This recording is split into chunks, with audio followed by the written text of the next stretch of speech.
Xoş gördük əziz dinləyicilər. İlk növbədə bayramımız mübarək olsun. Bu bayramı Ukraynada Rusiyalılar üçün çox yaxşı bir bayram keçirdi. Deməli, Rusiya istəyirdi ki, bir acıq çıxsın.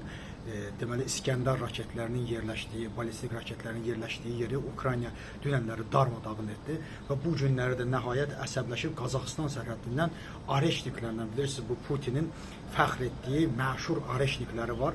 Bu Areşniklərdən Qazaxıstan sərhəddindən artıq Ukraynaya doğru atılıb, amma o da göydə partlayıb. Verilən məlumatlara görə Areşnik də göydə partlamış oldu və gedib lazım olan yerə çata bilmədi.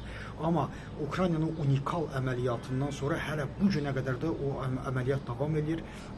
Demək ki, Rusiyanın səmasını Ukrayna dronları bürüyüb, Avropanın silahlanması davam edir və Ser Starmer'in, yəni İngiltərə baş nazirinin də artıq bu günlərdə hərbi formada bir poz verməsi və İngiltərənin, yəni Böyük Britaniyanın hərbiləşməsinin 2-3 qat artırılmasını və gücləndirilməsini ortaya qoymaqla da bu günləri hərbi paltarda demək ki, Friedrich Merzdən sonra, Friedrich Merzin bir yaxşı bir gedişi vardı Rusiyaya qarşı. Friedrich Merzdən sonra artıq Ser Starmer də artıq paltarını belə dəyişərək bir yerdə Zelenski ilə eyni addımı atacağını gözlənilir və Rusiyanın halı gündən-günə pisləşir. Biz deyirdik ki, bu qaçış doğrudan da sonu görünməyən Rusiyanın fəlakəti olacaq bir qaçışdır.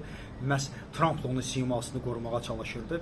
Artıq bu günlər Trumpla bilirsiniz ki, Elon Musk'ın da müharibəsi gedir. Yəqin bu müharibədə indi onların özünə bir sülh məramı lazım ki, onları bir-birindən ayırsın. Yəni, belə bir situasiyada həqiqətən də Rusiyanın təklənməsi, istər Krım körpüsü olsun, istərsə unikal əməliyyat olsun, istərsə də bu günə qədər davam edən əməliyyatlar olsun. Artıq balistik raketlərlə Ukrayna bilir ki, Rusiya onlara zərbə vuracaq.